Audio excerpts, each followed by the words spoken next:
To make German Zwiebelkuchen, first wash your hands. Then put sliced white onions into a large oven-proof dish. Add vegetable oil and water and give it a good mix.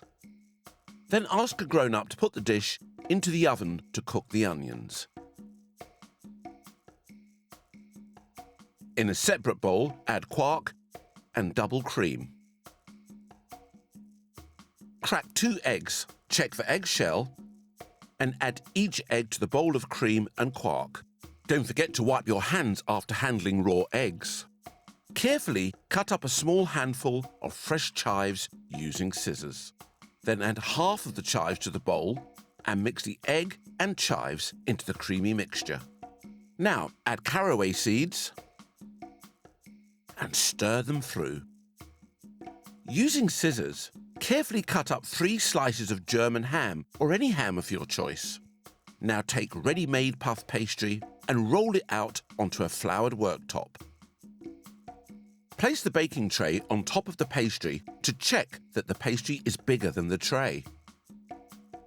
Now carefully fold up the pastry and place it into the tray. Unfold it and use your fingers to push the pastry into the corners. Take off the extra pastry from around the edges of the tray using the rolling pin, like this.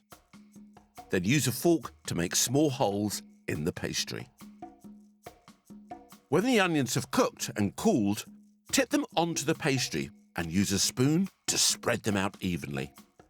Then spread the chopped ham over the onions. Now it's time to add your creamy mixture.